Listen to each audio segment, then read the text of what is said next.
Hello students, welcome to my channel practice yoga maths. आज हम इस वीडियो में क्लास 10 चैप्टर 4 क्वाड्रेटिक इक्वेशंस के वर्ड प्रॉब्लम सीरीज में करेंगे। ये स्पीड ऑफ द बोट वाला क्वेश्चन, अपस्ट्रीम डाउनस्ट्रीम वाला क्वेश्चन। बच्चों को ये क्वेश्चन थोड़ा सा डिफिकल्ट लगता है और बट ये question examination point of view से बहुत ही इंपॉर्टेंट क्वेश्चन है। तो आइए देखते हैं कि इस क्वेश्चन को हमने कैसे करना है। A motorboat whose speed is 18 km per hour in still water takes 1 hour more to go 24 km upstream then to return downstream to the same spot। तो पहले हम समझते हैं कि अपस्ट्रीम और डाउनस्ट्रीम होता क्या है। ठीक है, तो यहाँ पे बेटा अगर मेरे पास ये वाटर फ्लो है, ठीक है ना, सपोज ये जो मेरी स्ट्रीम की जो फ्लो है, रिवर की जो फ्लो है, पानी की जो फ्लो है, करंट का जो फ्लो है वो इस डायरेक्शन में है। ठीक है, और यहाँ पे एक बोट जा रही है, ठीक है, और बोट भी इसी डायरेक्शन में जा रही है। ठीक है ना, तो यहाँ पे जो स्पीड ऑफ बोट होगी और ये जो हमारी स्पीड ऑफ स्ट्रीम है, जब वो एक ही डायरेक्शन में है, सेम डायरेक्शन में है दोनों, तो दोनों की स्पीड क्या हो जाएगी, ऐड हो जाएगी। किस केस में? डाउनस्ट्रीम के केस में। डाउनस्ट्रीम का मतलब होता है जब बोट और स्ट्रीम एक ही डायरेक्शन में फ्लो कर रहे हैं, तो बेटा जो स्ट्रीम होती है वो क्या करेगी, हेल्प करेगी बोट को थोड़ा फास्ट चलने में। ठीक है ना, जैसे हम साइकिल चलाते हैं, ठीक है, साइकिल अगर हमारी जो हवा है वो ऑपोजिट डायरेक्शन में होगी तो हमें ज़्यादा मेहनत करनी पड़ती है एक साइकिल चलाने में। बट अगर flow of air same direction में होती है, हमारे पीछे से हमें लगता है ना कि हमें पीछे से धक्का दे रही है ना, तो हमें क्या लगता है कि हमारी साइकिल जो है वो बहुत फास्ट चल रही है। ठीक है, तो हमारी स्पीड जो होती है वो इंक्रीज हो जाती है। तो वही केस है यहाँ पे कि अगर हमारी जो स्ट्रीम की स्पीड उसी डायरेक्शन में है जिस डायरेक्शन में हमारी बोट जा रही है, तो हमारी बोट की जो स्पीड होगी वो क्या कर जाएगी, इंक्रीज कर जाएगी। तो वो डाउन स्ट्रीम का केस होता है और उसमें हम क्या करते हैं, बोट की स्पीड में स्ट्रीम की स्पीड को क्या कर देते हैं, ऐड कर देते हैं। तो उन्होंने बोला है कि मोटर बोट जिसकी स्पीड 18 किलोमीटर पर आवर है, स्टिल वाटर मतलब जो रुका हुआ पानी होता है, ठीक है, उसमें। तो अब हम देखते हैं अपस्ट्रीम के केस में क्या होगा। अपस्ट्रीम के केस में अगर ये हमारा फ्लो ऑफ वाटर जो है इस डायरेक्शन में है, सपोज मेरा फ्लो ऑफ वाटर जा रहा है इस डायरेक्शन में, ठीक है, जो स्ट्रीम है वो इस डायरेक्शन में है और जबकि मेरी बोट जो जा रही है वो इस डायरेक्शन में जा रही है। ठीक है, जो पानी का बहाव है वो उल्टी डायरेक्शन में है, तो वो क्या करेगा, जब पानी का बहाव उल्टी डायरेक्शन में और बोट जो है वो इस डायरेक्शन में जा रही है, तो वो इसकी जो बोट की स्पीड है उसको थोड़ा रोकने की कोशिश करेगा, उसको हिंड्रेंस देगा, है ना, ऑब्स्टेकल देगा। तो उससे क्या होगी, स्पीड ऑफ द बोट क्या होगी, कम होगी। तो जब ये अपस्ट्रीम, ये कौन सी केस है, ये हमारा अपस्ट्रीम केस है। अपस्ट्रीम के केस में क्या होता है कि जो स्ट्रीम है उसका जो फ्लो होता है ऑपोजिट डायरेक्शन में होता है बोट के। तो इस केस में क्या होता है कि बोट की जो स्पीड होती है वो कम हो जाती है।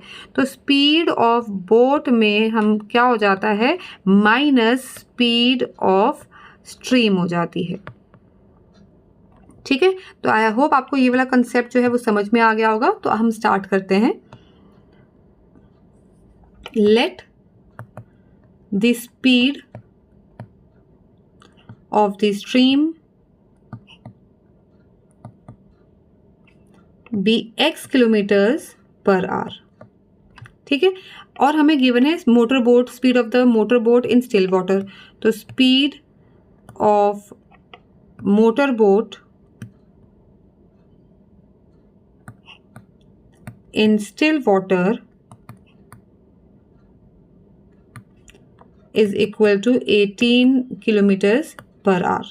ठीक है, तो अपस्ट्रीम स्पीड क्या हो जाएगी, अपस्ट्रीम स्पीड मैंने अभी आपको बताया वो हो जाएगी हमारी 18 माइनस एक्स। ठीक है, मोटर बोट की स्पीड में स्ट्रीम की जो स्पीड है वो माइनस कर देंगे। ऐसे ही डाउन स्ट्रीम स्पीड हो जाएगी हमारी, बोट की स्पीड में स्ट्रीम की स्पीड क्या हो जाती है, ऐड हो जाती है। तो ये 18 किलोमीटर, 18 प्लस एक्स आ जाएगा। यहाँ पे हम यूनिट्स लिख देंगे किलोमीटर पर आवर और यहाँ पे भी यूनिट्स लिख देंगे किलोमीटर्स पर आवर। ठीक है, अब वो बोल रहे हैं कि जो डिस्टेंस ट्रेवल्ड है बोथ अपस्ट्रीम एंड डाउनस्ट्रीम वो कितना है, 24 किलोमीटर्स। तो यहाँ पे लिखेंगे distance travelled is equal to 24 kilometres. तो हम यहाँ पे निकालेंगे time taken to travel upstream. तो टाइम का बेटा फॉर्मूला होता है डिस्टेंस अपॉन स्पीड। डिस्टेंस है हमारा 24 और हमारी जो स्पीड है अपस्ट्रीम वो है 18 माइनस एक्स, तो ये आ गया मेरा आवर्स में। ठीक है, ऐसे ही time taken to travel downstream, distance upon speed, तो 24 और स्पीड है इस केस में 18 प्लस एक्स, तो ये आ गया 24 अपॉन 18 प्लस एक्स आवर्स। ठीक है, इसको हम दे देते हैं T1 और इसको हम दे देते हैं T2। तो क्वेश्चन में क्या वो बोल रहा है, दोबारा से चलते हैं क्वेश्चन की तरफ। क्वेश्चन में वो कह रहा है कि अ मोटर बोट जिसकी स्पीड इतनी है स्टिल वाटर में, वो 1 घंटा ज़्यादा लेता है to go 24 kilometre upstream then to return downstream to the same spot. Upstream में जाने में 1 घंटा ज़्यादा लगता है, तो इसके मतलब हमें अकॉर्डिंग टू क्वेश्चन दिया हुआ है कि T1 is T2 plus 1, means upstream जो टाइम है वो 1 घंटा ज़्यादा ले रहा है डाउनस्ट्रीम स्ट्रीम से। ठीक है, तो इसको हम और कैसे लिख सकते हैं, T1 minus T2 is equal to 1। तो हम इसमें हम वैल्यूज पुट करेंगे। T1 की वैल्यू है मेरे पास 24 अपॉन 18 माइनस एक्स और T2 की वैल्यू है मेरे पास 24 upon 18 plus x is equal to 1। ठीक है, तो ये मेरा इक्वेशन एक क्रिएट हो गई। अब हम इसे क्या करेंगे, इसे हम सिंप्लीफाई करेंगे। एक क्वाड्रेटिक इक्वेशन जो हमारी स्टैंडर्ड होती है ax square plus bx plus c is equal to 0, उसमें हम इसे सिंप्लीफाई करेंगे और उसमें हम फर्दर सॉल्व करेंगे। तो सबसे पहले यहाँ पे हम देख रहे हैं कि 24 यहाँ पे भी है, 24 यहाँ पे भी है, तो हम 24 को कॉमन निकाल लेंगे, उससे हमारी जो कैलकुलेशन है वो ईजी हो जाएंगी। तो 24 को कॉमन निकाला, 1 upon 18 minus x minus 1 upon 18 plus x और यहाँ पे क्या है 1। सो 24 एज इट इज। एलसीएम लेंगे, एलसीएम आ गया मेरा 18 minus x into 18 plus x और यहाँ पे 18 प्लस एक्स इधर जाके मल्टीप्लाई हो गया, तो 18 प्लस एक्स आ गया, माइनस है यहाँ पे और 18 माइनस एक्स इधर जाएगा तो उसे हम ब्रैकेट में डाल देते हैं, क्योंकि जब ब्रैकेट्स ओपन होंगी तो ये माइनस माइनस क्या हो जाएगा, प्लस हो जाएगा, इज इक्वल टू 1। तो ये आ गया मेरे पास 24 18 plus x minus 18 plus x और यहाँ पे a minus b into a plus b, वो होता है a square minus b square, तो 18 का स्क्वायर होता है 324 और यहाँ पे आ गया minus x square is equal to 1।